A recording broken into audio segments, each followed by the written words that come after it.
Welcome to my review of the Asus VX60GT Mars laptop. I've been a faithful fan of Asus since 2013 when the company I was working for offered to buy me a laptop that I could choose myself. From the store flyer that my boss told me to choose from, the Asus N56 was the lowest priced multimedia laptop with a discrete GPU, so I went ahead and chose it. That was my first Asus laptop. But then in 2016, I decided to go with a ZenBook 13 using my own money, since it was the lightest notebook with a discrete graphics option that I could find. Oh, how simple those times were. Fast forward to 2019, and I was due for another laptop, but this time the market was flooded with capable multimedia laptops and lightweight 13-inch ultrabooks with discrete graphics. Only this time, my standards were a bit higher, and I had a bigger budget. I wanted a stylus-enabled touchscreen with a good battery life, 4G LTE, Thunderbolt 3, and of course, discrete graphics. All for under $1,500 USD.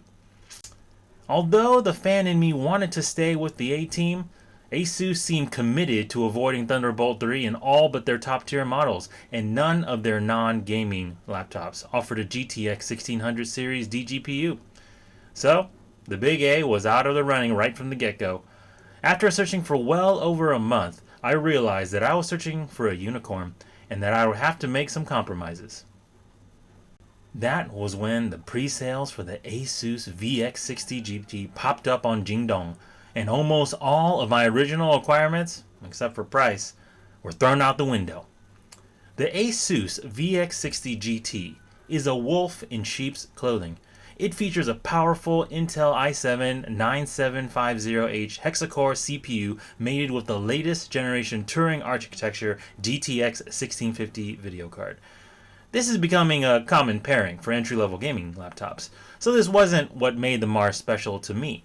It was the 120 Hz IPS screen and the subtle aesthetics that made this notebook stand out from the crowd, not to mention the sale price of under $1,000 USD. After about a week of use, I can say without a doubt that in terms of this laptop, I am firmly on the fence. Let's start with the strengths. Like I said before, one of the most special features that this laptop has is a 120 Hz screen. It features the same screen that Asus uses in its tough FX505 entry-level gaming laptop and mid-range ROG Strix G GL531. So it's certainly gaming-grade hardware.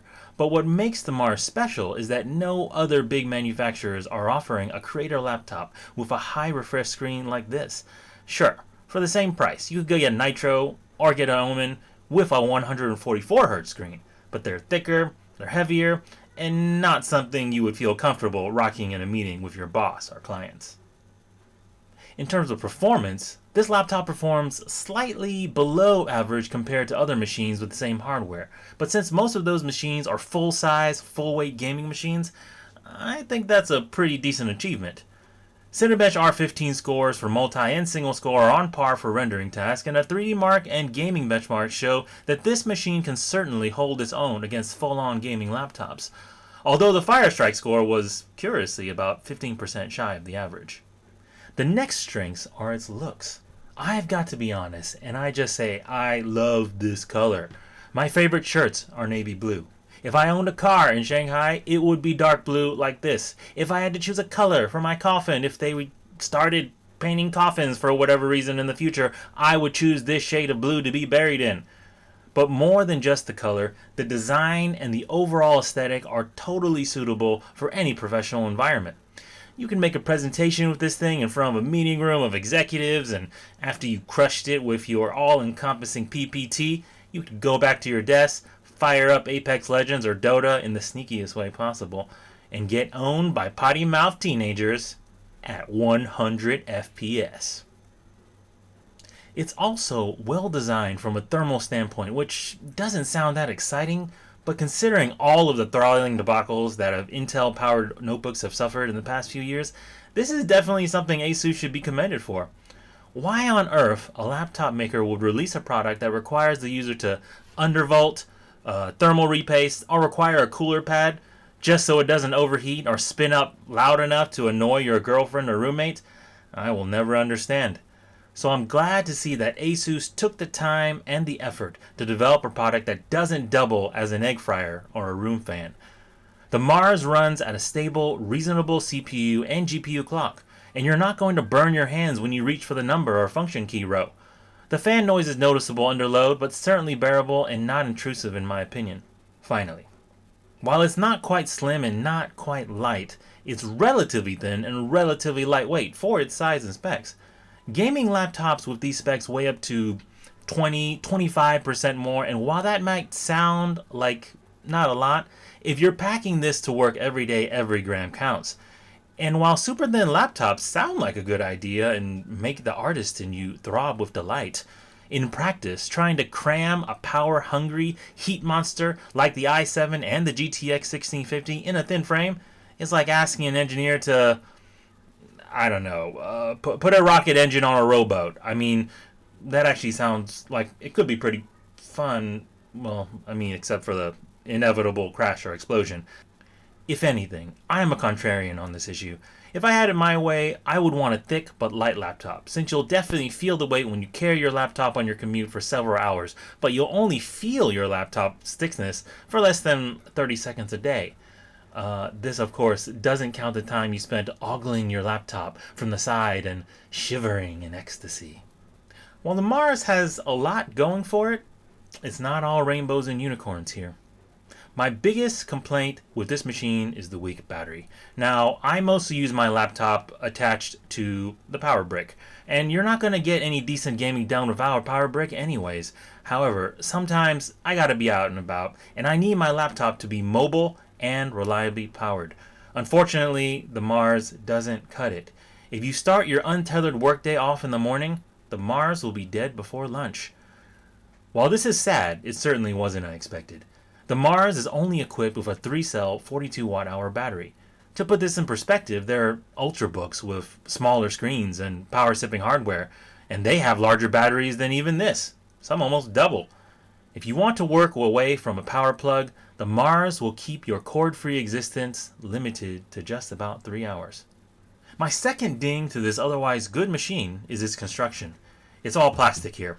The plastic has a smooth, matte finish to it that feels nice, but it doesn't compare to the metal-bodied laptops and smartphones we've become used to. It also collects and displays smudges like trophies. So if you're an OCD or just don't like seeing or showing off how oily your skin is through the odd shine that your keyboard or the palm rest has, then this will be a deal breaker for you. Next are the screen bezels. The sides are relatively thin, but the top and the bottom bezels are huge by modern standards. The top bezel seems especially thick because of this angled edge that the lip tapers off into. The good news is that the webcam is located where it's supposed to be, and it won't be showcasing your typing fingers or your nose hairs while you video chat. The bottom bezel is super chunky, but that's not all bad once you hear my next criticism. One of the main design elements of this laptop is this fractal pattern rear grille. The two fans of the Mars push air out of this vent instead of to the sides like other laptops, and the marketing material from the Mars give you the impression that this setup will push hot air out and away from the laptop, making for a more comfortable and efficient operation. The problem is when you open the lid and use the laptop as you normally would, the rear vents end up shooting the hot air at the screen, which totally negates the idea of the air being exhausted out and away from the laptop. Now, what I just said about the chunky bottom bezel comes into play. Maybe it was planned this way, or maybe it was just dumb luck, but because there is a bezel there, the hot air is projected at the bezel. If it were a thin bezel machine, the fans would be spewing hot air on the more sensitive display, and this might slowly fry your screen over time. On the other hand, if the Mars used a design similar to the Lenovo Legion laptops, where the back of the laptop extends past the screen hinge, then this fanciful dream of hot air being blown out and away could have been achieved. Finally, my most minor gripes and complaints. The USB-C port doesn't offer charging, not at least in my testing, and like many tech reviewer before me has lamented about otherwise great laptops, it ain't Thunderbolt 3. This, of course, isn't surprising, because from what I can tell, Asus refuses to put Thunderbolt 3 on any laptop below $1,500 USD. Now, will I actually use Thunderbolt 3 on a daily basis? Probably not. Will I actually go through the hassle and expense of setting up an eGPU enclosure with a top-tier graphics card?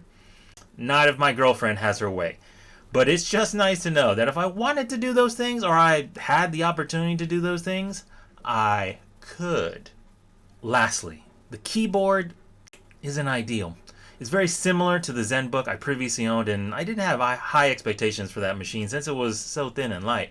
However, since this is a full-size 15-inch laptop, I was hoping for a keyboard that was more like the N56 I first owned, which had a great key travel and nice tactile feedback.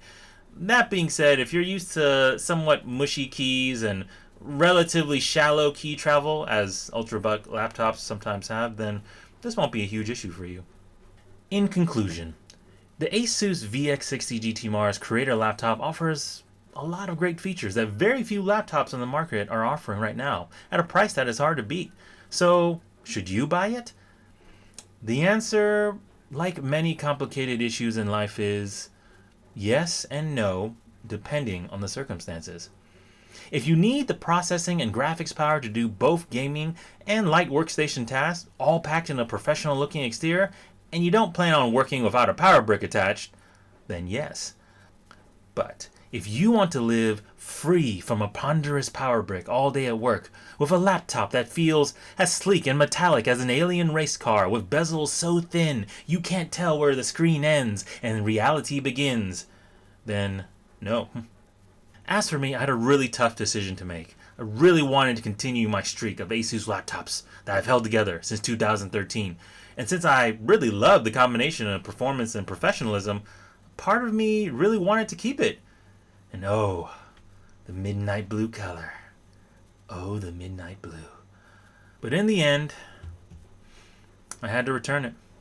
The laughably weak battery life was a major factor, but more important, there was another laptop. It too was made for creators. Same CPU, same GPU, but also that magical Thunderbolt 3, all aluminum build, and a 94 watt-hour battery life, just for $100 more. If you're curious about what laptop I'm talking about, or you think you can guess which laptop I'm talking about, or you just have some questions that I didn't answer, please leave a comment below. Otherwise, please like the video if you got even a small chuckle out of any of my wisecracks, and subscribe if you want to see more reviews for all the cool and exciting tech gear that is coming out in China first, or that's simply trending and #1 in China at the moment. Thanks for watching.